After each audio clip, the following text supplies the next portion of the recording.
আজকের আলোচনা গোল্ড সংক্রান্ত, সোনা। সাধারণত আমাদের বাড়িতে সোনা টোনা থাকে, সোনা কেনাও হয়, আর সেটা মোটামুটি ব্যাংকের ভল্টে চলে যায়। তো ব্যাংকের ভল্টে চলে গিয়ে এখানে থাকে, তো তাহলে আমরা একটু ব্যাংকে চলে যাই। তো ভল্ট বাবুদের কী বক্তব্য সরাসরি, মানে অর্থাৎ ব্যাংকারদের কী বক্তব্য, আমার সাথে আছে সৌম্য চ্যাটার্জি, এইচডিএফসি ব্যাংক থেকে। নমস্কার। নমস্কার, থ্যাংক ইউ ফর কামিং। আচ্ছা, এই যে আমি যে কথাটা বললাম, যে প্রিয়াম্বলটা করলাম, একটা সাধারণ মানুষ গোল্ডকে নিয়ে ব্যাংকের সাথে কীভাবে ডিল করতে পারে আজকের দিনে? হ্যাঁ, মানে এতদিন পর্যন্ত যেরকমভাবে ডিল করেছিল করে আসছে, যে গোল্ড কেনা হয়, যেরকম আপনি বললেন, গোল্ড কেনা হয়, তারপর সেটা হয় বাড়িতে আলমারিতে, না হলে ব্যাংকের আলমারি, মানে ভল্ট। আমাদের ভল্ট আছে, যেটাকে আমরা সেফ ডিপোজিট বক্স বা লকার বলে থাকি, সেখানে রাখা যায়। ইনভেস্টমেন্ট পারপাসে এতদিন পর্যন্ত ভাবা হয়নি। ইনভেস্টমেন্ট পারপাসে ভাবা যায় স্যার, বিভিন্ন রকম উপায় আছে। আমি বলছি, গোল্ড লোন হলো সবচেয়ে ইম্পর্টেন্ট, আর গোল্ড লোন হলো এর মধ্যে সবচেয়ে বড় উপায় যেভাবে গোল্ডকে ইনভেস্টমেন্টের পারপাসে ব্যবহার করা যায়। কিভাবে করা যায় স্যার? খুব সহজ। গোল্ড লোন সাধারণত দেওয়া হয় গোল্ড জুয়েলারির ওপর, অর্নামেন্টসের ওপর, মানে গোল্ড বার বা গোল্ড বিস্কিট, তার উপর গোল্ড লোন অ্যাপ্লিকেবল হয় না। গোল্ড লোন হয় না স্যার।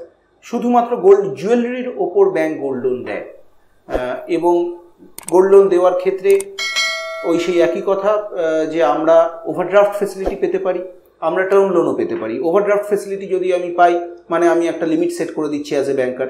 আমি একটা লিমিট সেট করে দিলাম, আপনার যে গোল্ড রয়েছে সেই গোল্ডের ওপর আমি একটা লিমিট সেট করে দিলাম। সেই লিমিট সেট করে আপনি ততটা লিমিট এনজয় করলেন। আপনি কতটা লিমিট ইউজ করছেন, যতটা আপনি ব্যবহার করছেন, তার উপর আপনি ইন্টারেস্ট দিচ্ছেন। সাধারণভাবে ইন্টারেস্ট ডিপেন্ড করে স্যার 9.5% থেকে 10-11% মতো ইন্টারেস্ট থাকে।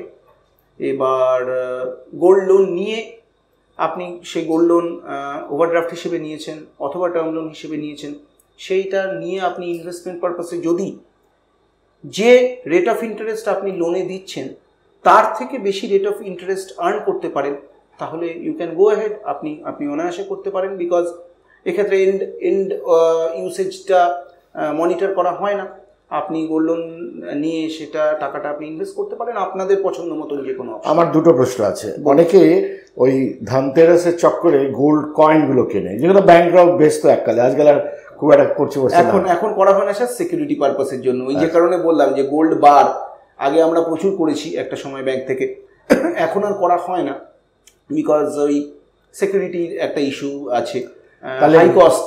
তাহলে গোল্ড কয়েন দিয়ে লোন নেওয়া যাবে না স্যার, শুধুমাত্র অর্নামেন্টসের উপর 18 to 22 ক্যারেটস অর্নামেন্টসের উপর গোল্ড লোন। তো ধরা যাক একটা 5 লক্ষ টাকা দিয়ে কেউ একটা জুয়েলারি কিনেছিল 22 ক্যারেট, ধরা 22 ক্যারেট, তো তাকে কি সে অরিজিনাল বিলটা দেখাতে হবে? না, কিছু দেখানোর প্রয়োজন নেই। আমাদের ব্যাংকে, আমার ধারণা যে কোনো ব্যাংকেই তাই হয়, আমাদের ব্যাংকে উই হ্যাভ গোল্ড ভ্যালুয়েটার্স, এবং তারা যথেষ্ট সিনিয়র ভ্যালুয়েটার্স আমরা রাখি আমাদের ব্যাংকে, এইচডিএফসি ব্যাংকে।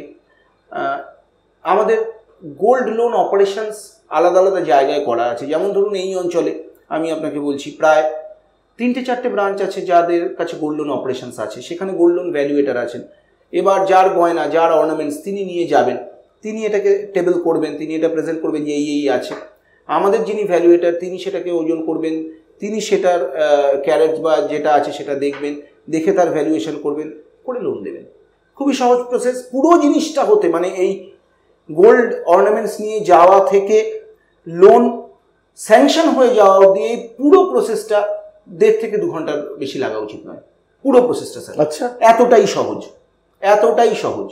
ফিজিক্যাল গোল্ড অর্নামেন্টস নিয়ে গেলেন, যার গোল্ড আছে, আপনার গোল্ড আছে, আপনি গোল্ড অর্নামেন্টস নিয়ে গেলেন, ভ্যালুয়েটার ভ্যালুয়েশন করলেন, তার গোল্ডে যা দেখার সেটা দেখলেন, নোট করলেন, লোন স্যাংশন করলেন। পুরো কাজটা হতে 1.5 থেকে 2 ঘন্টা বেশি লাগে না। সোনা বন্ধকের কারবারি ব্যাপারটা কিন্তু আজকের দিনে নয়, অনেক পুরনো। এটা খুব পুরনো।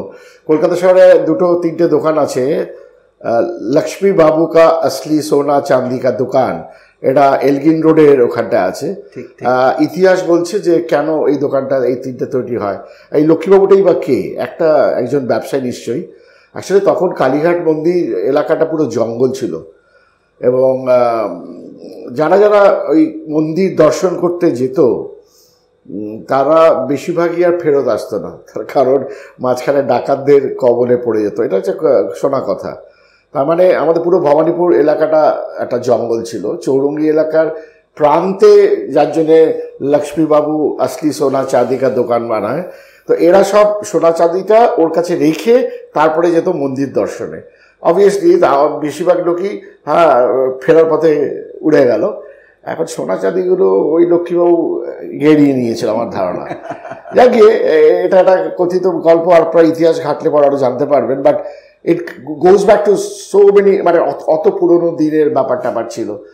আচ্ছা, এছাড়াও ব্যাংকার হিসেবে গোল্ড কি প্রোডাক্টস আজকের দিনে তো অনেক কিছু হয়ে গেছে। হ্যাঁ, নিশ্চয়ই নিশ্চয়ই, কেন নয়। সবচেয়ে যেটা বড় ব্যাপার স্যার, যেটা ভাবতে হবে যে গোল্ড ফিজিক্যাল আর গোল্ড ইলেকট্রনিক ফর্মে, এই দুটো জিনিসের মধ্যে there is a thin line.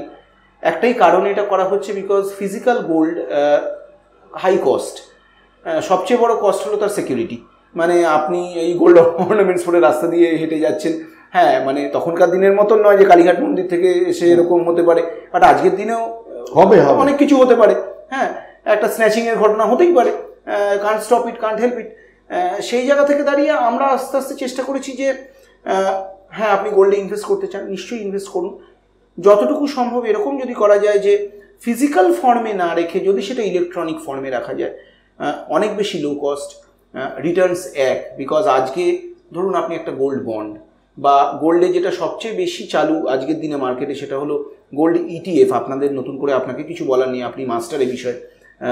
Exchange traded fund, exchange traded fund আমি যদি করি, স্বাভাবিকভাবেই আমি একটা স্পেসিফিক প্রাইসে গোল্ড কিনছি, তার থেকে 1 বছর বাদে, 2 বছর বাদে, 5 বছর বাদে গোল্ডের তখন যে মার্কেট প্রাইস, সেই প্রাইসেই আমি বিক্রি করছি। এটা অ্যাজ সিম্পল অ্যাজ দ্যাট। কাজেই আমার কাছে সোনার বাট থাকলো, কি সোনার গয়না থাকলো, কি সোনার বিস্কিট থাকলো, কিংবা আমার কাছে কিছু কাগজ থাকলো, ইটস অল দ্য সেম, কোনো ডিফারেন্স নেই, আমি তো গোল্ডের প্রাইসই পাচ্ছি। সুতরাং আপনার মেয়ের বিয়ে আগামী 15 বছর পরে যে হবে, তার জন্য যে এখন থেকে সোনা বানিয়ে বসে আছেন, এটা আজকে পুরনো পদ্ধতি। এই পদ্ধতি এখন চলবে না। ইটিএফ কিনে বসে থাকুন, তারপর যখন 15 বছর পরে বিয়ে হবে তখন ইটিএফ বেচে সে সোনা কিনুন, না ডায়মন্ড কিনুন, না প্ল্যাটিনাম কিনুন, সেটা আপনার মেয়ের পছন্দ কিংবা আপনার যা পছন্দ তাই করবেন। আগে থেকে বালা টালা যেটা গড়িয়ে রাখার আগেকার দিনে স্টাইল ছিল, যে 4 ভরি বালা গড়িয়ে রাখলাম কেননা মেয়ের বিয়ে হবে 22 বছর পরে, সেটা ছিল তখন, উপায় ছিল না, বিকজ দে ওয়ার, মানে প্রোডাক্টস ওয়ার নট দেয়ার। এখন প্রোডাক্টস, সেটা এক্ষুনি বললো যে ইটিএফ, এক্সচেঞ্জ ট্রেডেড ফান্ড, সেটা গোল্ডের সমতুল্য ভ্যালু, সেটা কিনে, এবং সেটা খুব হাইলি লিকুইড। আপনার যদি 1 বছর পরে বেচতে চান, স্টক এক্সচেঞ্জে আপনি আরামসে বেচে দিতে পারেন। এছাড়াও sovereign gold fund bond, sovereign gold bond sir আমাদের ব্যাংকে রয়েছে, সব ব্যাংকেরই রয়েছে, একদম পরিষ্কার। আপনি আর আমাদের ব্যাংকে তো একেবারেই, মানে ইন্টারনেট ব্যাংকিং যিনি করেন, তিনি একদম সহজ ইন্টারনেট ব্যাংকিংয়ে যাবেন, ইন্টারনেট ব্যাংকিংয়ে গিয়ে উনি সভরেন গোল্ড বন্ড অপশন দেবেন যে উনি কিনতে চান। অ্যাজ লো অ্যাজ 2 গ্রামস, ওখান 2 গ্রাম থেকে চালু হয় আমার ধারণা, হ্যাঁ 2 গ্রাম থেকে চালু হয়। অ্যাজ লো অ্যাজ 2 গ্রামস ইউনিট আপনি পারচেস করতে পারেন, এবং সেটাও পেপার ফর্মে থাকবে। সেই gold bond, sovereign gold bond বেচার যে পদ্ধতি আছে, সেখানে ইলেকট্রনিক ফর্মে আপনি কিনতেও পারেন, ইলেকট্রনিক ফর্মে আপনি বেচতেও পারেন। সভরেন গোল্ড ফর, মানে এটা সেন্ট্রাল গভর্নমেন্ট সিকিউর, এটা একেবারে গভর্নমেন্ট অফ ইন্ডিয়া থেকে আসছে, এবং আমাদের ব্যাংক তাতে পার্টিসিপেট করে, যে কোনো লিডিং ব্যাংকই করে, কোনো সমস্যা নেই, খুব সহজ।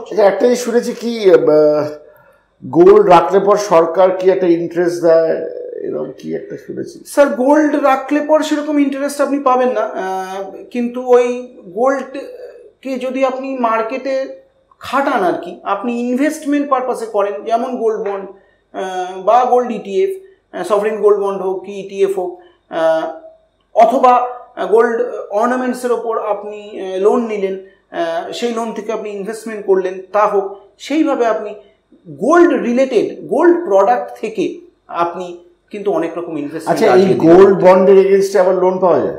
অ্যাবসলিউটলি, নিশ্চয়ই পাওয়া যাবে, নিশ্চয়ই পাওয়া যাবে। ভালো কথা।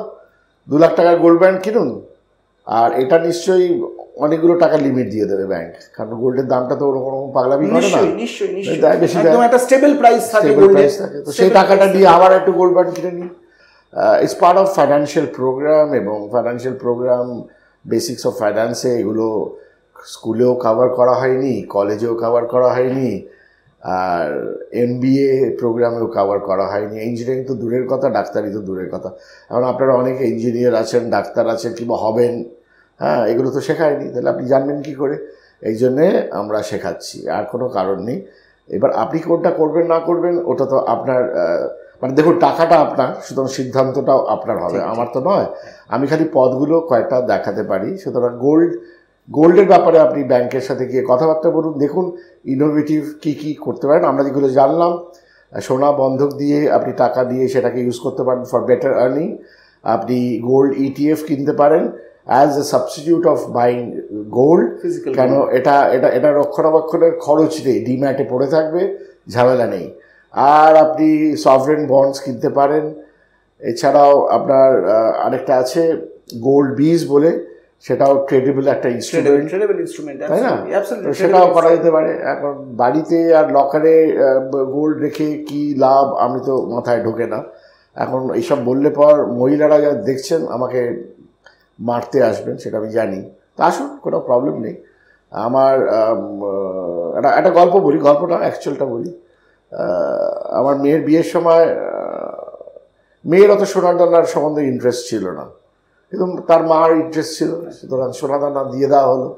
আমি হিসেব করে দেখেছি, যতটুকু সোনা দেওয়া হয়েছিল, মিনিমাম সোনাটা যদি দিয়ে বাকি টাকাটা দিয়ে যদি আমি, গত 11 বছর আগে বিয়ে হয়েছিল, সেটাই যদি আমি ইনফোসিস কিনে রাখতে পারতাম, নিশ্চয়ই আমার মেয়ের কাছে এখন অনেক টাকা হতো, অনেক ডিভিডেন্ড হতো। এগুলো কত ওয়েজ অফ থিঙ্কিং। দেখুন, থিঙ্কিংটা চেঞ্জ করতে হবে। আমরা যেটা বোঝাবার চেষ্টা করছি যে finance for non finance people, হ্যাঁ, even finance for finance people, why not? Because আমি অনেক লোককে জানি যারা সব কিছু জানে, ফাইন্যান্স প্র্যাকটিস করে, ইনকাম ট্যাক্স প্র্যাকটিস করে, চার্টার্ড অ্যাকাউন্টেন্সি প্র্যাকটিস করে, কিন্তু এইসব ব্যাপারে তাদের কোনো চিন্তাভাবনাই নেই। তো চিন্তাটাকে উস্কানি দেওয়ার জন্যই সৌম্য এসেছিল, সৌম্য উস্কানি দিয়ে দিয়েছে। আপনারা যদি উত্তেজিত হয়ে পড়েন তাহলে যোগাযোগ করুন ব্যাংকারদের সাথে, সে যে ব্যাংকই হোক। আর এছাড়া যেটা হবে যে আপনি যদি ভাবেন যে না আরও আমাকে একটু জানতে হবে, তো জানুন, ব্যাংকের কাছে যান, পরামর্শ নিন। ওদের তো ডিভিশন থাকে, গোল্ডের লোনের ডিভিশন থাকে, শেয়ারের এগেনস্টে যে লোন, যেটা নিয়ে আমি একটা ভিডিও প্রোগ্রাম করেছিলাম, সেখানে সব বোঝানো হয়েছিল। আশা করি ধরতে পারছেন how to manage finance better. Thank you.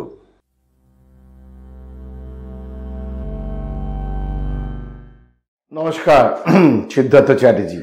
আমার ইউটিউব প্রোগ্রাম আপনাদের ভালো লাগলে সবাইকে বলুন শেয়ার করতে এবং সাবস্ক্রাইব করুন। সঙ্গে আছে টেলিগ্রাম, সঙ্গে আছে ফেসবুক নতুন, আর সঙ্গে আছে ইনস্টাগ্রাম নতুন। এই করার প্রত্যেকটা লিঙ্ক আপনি এখানে পাবেন।